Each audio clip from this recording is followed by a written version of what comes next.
Welcome, believers. Welcome, conspiracy theorists. Welcome to UFO, aliens, and weird stuff. So today we are going to tell the story of the Lakenheath UFO Chase incident, all right? But before I do, please like and subscribe to my YouTube channel and press that like button because it does help to get my content out there. That would be cool. I'd really appreciate it. Thank you very much, right? And then you can follow the map of weirdness, right? This is the northern side. Way up, way up. That's Pepper. Right, this is the northern side of it. The southern side's over there, all right? And we record sightings as we go, right? So this one is quite old. On the evening of the 13th, going on to the 14th of August, 1956, one of the most well-documented and military radar-confirmed UFO encounters took place in the skies over eastern England. Right, and this is my hotspot map, right? As well as being tracked on 3 separate ground radar systems, further confirmation came from airborne radar, and further still, visual sightings came from 2 pilots in separate planes, as well as from multiple personnel from different control towers, all right? So it's a massive sighting. Now remember, this was 1956, and drones were just the imagination of sci-fi novelists, mate. They were well into the future. So there was nothing really that could have been mistaken for the story I'm going to tell you, right? So, as well as the amount of military documentation of the incident, the fact that it stretched between US and UK intelligence networks shows you that not only were both governments aware and actively investigating the instances, but they were apparently doing so, at least on this occasion, through combined and coordinated efforts, right? So it's not just a little sighting. Now, it all starts at a little after 9:30 p.m. on the evening on the 13th of August 1956. The radar system at RAF Bentwaters, now I don't know if you can see it, right? The Rendlesham Forest was RAF Bentwaters. Okay, so, and that happened, 1980, wasn't it? Christmas time, right? So the Bentwaters, right? So at August 1956, the radar system RAF Bentwaters, utilised by the US military, picked up an anomalous object on England's east coast. Now, it moved at a pace somewhere between 4,000 and 9,000 miles per hour. Aside from the abnormal speed, the size of the objects was that of a standard jet fighter. Now, as the object vanished from the radar screen, it diminished in size and intensity, right? Now, around 30 minutes later, at about 10 p.m., another mysterious object appeared on a radar monitor in Bentwaters, right? As I said, Bentwaters is the same place as the Rendlesham incident, right? Now, the distance it covered suggested a speed of around 12,000 miles an hour, as well as the radar returns, which were again of a similar size to a conventional craft, right? So, was this a tic-tac? I mean, obviously, they were not known of in these days, but was it a tic-tacky sort of thing, right? Now, those on duty in the control tower would report visually witnessing a bright light passing overhead at the same time as the radar was tracking the object. Now, you've got to remember this, all right, in a minute when I tell you the story a bit more, right? So, I will say it again. Those on duty in the control tower would report visually witnessing a bright light passing overhead at the same time as the radar was tracking the object, all right? So we've got visual sightings here, right? Further still, a C-47 craft was passing high overhead, also at the same time, right? At the same time as the witnesses. The pilot will report a streaking white light below him. Now, personnel at Bentwaters were notified a nearby RAF Lakenheath station. Now, this was also a US military outpost at the same time. Now, they too managed to track the same object on their systems. So, several Lakenheath personnel also reported visual confirmation of the UFO from the ground. They would report a luminous object heading their direction, which then came to an abrupt stop.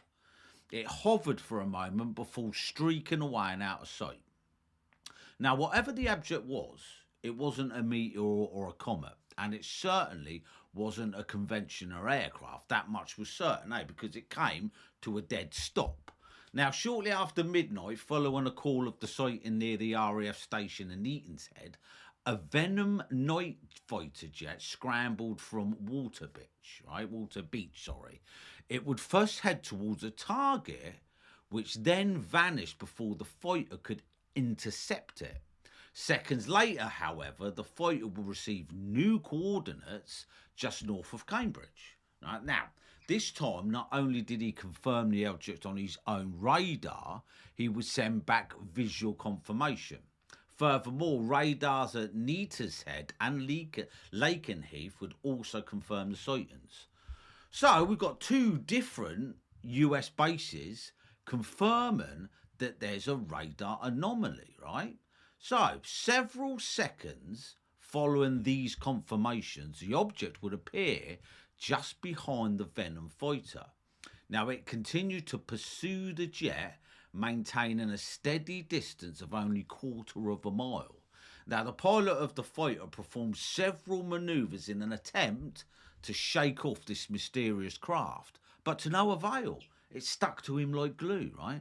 Now, this would continue for around 10 minutes. 10 minutes is a lifetime, you could imagine, couldn't you, right? Although the craft was not aggressively chasing the fighter jet, it would maintain the close proximity. Then it suddenly became stationary. Again, stationary, simply hovering and allowing the Venom plane to increase the distance between them. Taking the chance, the plane immediately returned to base. So again, it stopped dead. Now, I don't think we had that sort of sophistication in 1956 where you could do you could stop dead in a plane. Now, several minutes later, the UFO zipped northwards, travelling at an estimated 600 miles per hour, and it was soon out of range, and its ultimate destination unknown. Right now, the radar system at Lakenheath, however, would continue to receive echoes of the craft until around 3:30 a.m. Now, this would suggest that even though the object was out of range, its effects were still being felt for several hours following its disappearance. Now, although purely speculative, I would imagine, right, perhaps this would suggest that the craft was closer than many would think, right? Now, just fill your head with this idea, right? Perhaps, as we have examined before, the North Sea and the waters around the North Atlantic, do they contain alien bases? Right, that's just a thought, right? Are these bases in the North Sea and around? Because if you look at the map, I don't know if you can see that. Look, so you've got Sunderland, right? You've got Morpeth, Newcastle, Middlesbrough, Cleveland, all around that area, right? It's right by the sea, and it's getting really busy. So it's just a thought, isn't it? So, media reports, of the late 1970s, although the incident was known about in the years that followed among those with interest in UFOs, it wasn't until 1978 when further details began to emerge fully in the public arena. In fact, part of the apparent motivation of one of the new witnesses in coming forward was a response to a UFO skeptic, right, called Philip Klass. Now, it was Klass's opinion that the UFO chase was nothing more than a faulty radar reading and meteors misidentified as UFOs. I'm surprised he didn't throw swamp gas in as well, right? So this Philip Klass, he's poo-pooing the site, and this has made someone come forward, right? This declaration would then appear in a Sunday Times newspaper, article written by Ian Ridpath, who essentially endorsed the conclusion of Klass, right? I suppose you would, wouldn't you? However, when Flight Lieutenant Freddie Wimbledon wrote in the Sunday Times in their editions in the 19th of March 1978, he would disagree strongly that the incident had been solved. It would come to light that Wimbledon had been the radar control officer at RAF Neatishead during the incident.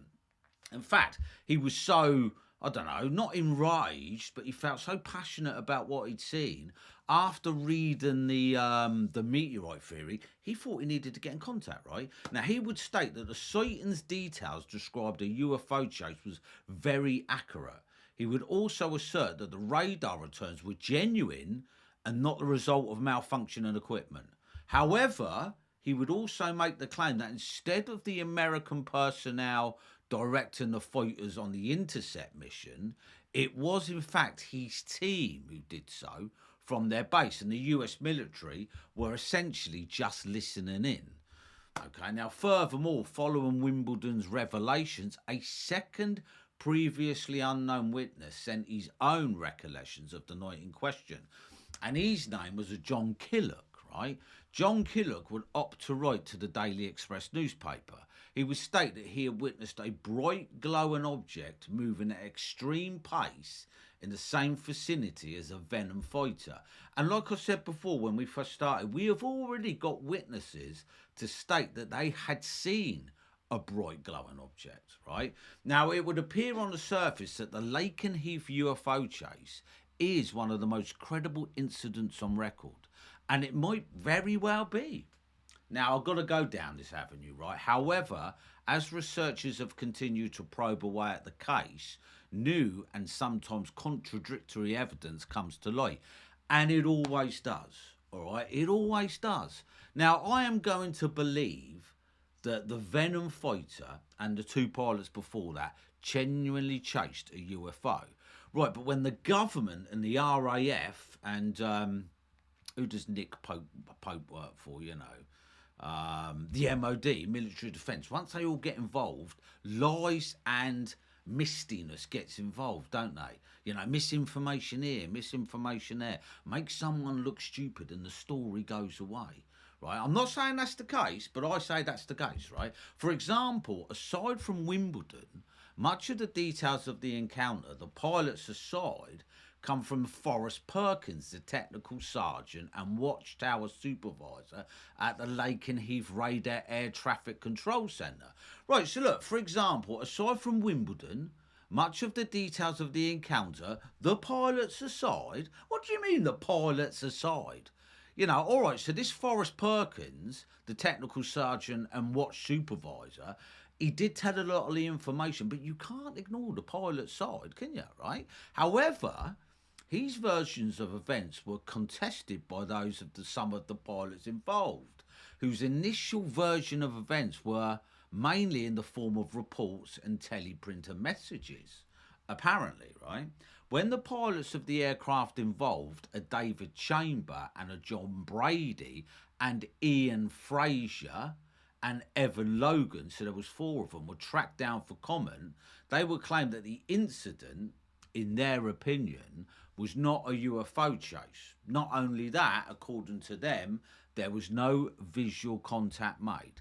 And look, call me skeptic, I'm not saying it happened, but if these people, their career are pilots, now that is a fantastic career. I think any one of us, especially me, are envious that you get to fly an aircraft like that. You know, if I could do things differently and if I was a little bit more school orientated, mate, that would be a career, wouldn't it? So if one of your supervisors comes up to you and go, you didn't see anything, or you'll lose your job, what are you going to do? John Brady, Ian Fraser, even Logan, Dave Chamber, they're all going to go, yeah, all right then, we'll say that. We'll say that it wasn't a UFO chase. Okay, and we'll also say there was no visual contact made. I'm not saying that's the case, but I think that was the case, right? Now, furthermore, the incident took place, in their opinion, between 2 and 4 a.m. in the early hours of 14th of August, several hours after the initial report had claimed. So already we're getting muddiness, aren't we, right? It would appear then, based on the above statement, that the sighting was nothing more than a misidentified aerial object. Okay, all right. The statement of sighting was nothing more than a misidentified aerial object. But what was the aerial object? Right? Or malfunctioning equipment and general confusion. However, as we move on to next, the incident was about to become more cloudier. more cloudier, right? Even further confusion, even further confusion version of events, right? Just to confuse matters even further, the two pilots of an earlier scrambled Venom fighter were found, Leslie Arthur and Graham Schofield, right? They claimed that when they were sent on the intercept mission, they received no details of their target. However, before they could approach it, they experienced a malfunction and had to return to base, right? So the Venom pilots, right, okay, had no detail of what the target was. However, before they could approach it, they experienced a malfunction. Now, that's not uncommon, is it? When these planes tend to intercept these UFOs, they do suffer with malfunctions. So, otherwise, why would the plane malfunction? We just don't know, do we, right? They did, though, recall listening to the radio communications of the two planes that would take to the skies shortly after. And what's more, their recollection of the incident were largely in line with the original reports from Perkins and Wimbledon, and certainly not cooperative of the previously mentioned pilots themselves, right? So it gets muddier. So they're going to say, no, these two pilots are going to go, no, we did see something. We totally agree with Wimbledon, all right? We did see something, and Perkins. Now, essentially, the pilots were certain that there was nothing there and that there had been some sort of a mistake. They would admit to witnessing a blip, but rather than this being an artificially created craft, it was more likely a weather balloon. I knew that was going to get in there somehow. A weather balloon, right? What, travelling at 4 to 12,000 miles an hour and then stopping dead? A weather balloon, right? Well, weather balloons, they always get blamed, right? Further confusion developed when it came to light that another pilot, they're all coming out of the woods now, and A.N. Davis was retracked to the area where the UFO was seen. And the time he was sent on the intercept would have coincided with the versions of events described by Perkins and Wimbledon. Gets confusing, don't it, right? What should we make of these statements? Is it the truth finally coming to light? Or might it be an attempt, and I generally believe this even now, over half a century later, to rewrite what actually happened so as to have the incident dismissed? I'm buying that. I'm totally buying that, right? Why would the US and the UK get involved if it was just an air balloon, right? It would certainly be a drastic course of action, and it would involve the willingness, or necessarily not the willingness, the what they call it, the threatening of individuals to offer statements they know in theory to be fake. All right, it's not the willingness; they're threatening them. They're strong-arming them, aren't they? However, such a notion, while perhaps unlikely or likely, is not completely impossible. Of course it isn't, right? Many servicemen, if we assume there was a genuine reason to cover up the incident, might feel entirely comfortable with such a display of loyalty or fear, right? And that is not to say that all military personnel are not to be trusted, but we perhaps should consider that different people have different loyalties or different levels of fear, different levels of stuff that they don't want to lose, like their job, their wives, their houses, the very existence, the thing they train so hard for, to be lost because they don't want to conform. That's my theory, all right? They have been got to. Now, we have to ask why the main witnesses would have both felt the need to falsify the incident, and we've just gone over that, as well as why their accounts were almost identical, because they got together and made the identical stories. And furthermore, what would the reason be for covering up such an incident? And why would that cover-up need to remain in place over 50 years later? Because it's a big fat lie. And if they do come out and tell the truth, we know they lie. Now, that lie's just got to continue. Basically, isn't it, right? Might it be simply that the incident is a demonstration of how far behind our own aircrafts are by comparison to the strange visitor? Now, maybe that's one reason that they're keeping it quiet. Is it possible that such a move will be nothing more than causing a general underlying panic in the world's population? I don't think so. Right? I generally don't think so. This is just one incident. I think they don't want to tell the truth because they can't. Because then they're going to come out and go, well, it's already came out now, isn't it? You know, remember this was 1956, right? They didn't want to admit that there's stuff flying out there that is far more superior than our own stuff. Now, it would appear that the more research that takes place regarding the Lakenheath UFO chase, the more nuanced and murkier it becomes. It is perhaps within this murkiness where whatever hidden truth might come out. Perhaps the sole purpose of the conflicting report is to do exactly that, right? To keep the truth out there, even though they're trying to deny it. One thing is certain, though, that this case is still of interest in UFO researchers today, shows how important the incident is, right? The Lakenheath case has gone under close scrutiny from many different groups and individuals alike over the years, perhaps not least from those behind the Condon report, who would describe the case as the most puzzling and unusual case in radar visual files. They would go on to state that at least one genuine UFO was in the encounter. Furthermore, the rational, intelligent behaviour of the UFO, obviously stopping, starting, following the Venom fighter plane, would suggest a mechanical device of unknown origin. So, as credible documented as the encounter is, it does remain unexplained. Now, whether the intelligence behind this mysterious object of August 1956 is the same as many others of the sightings around the United Kingdom in the 50s, probably, but it's hard to say, isn't it? That also remains unknown, but it is certainly made a stretch for the imagination. I think this is a fantastic story.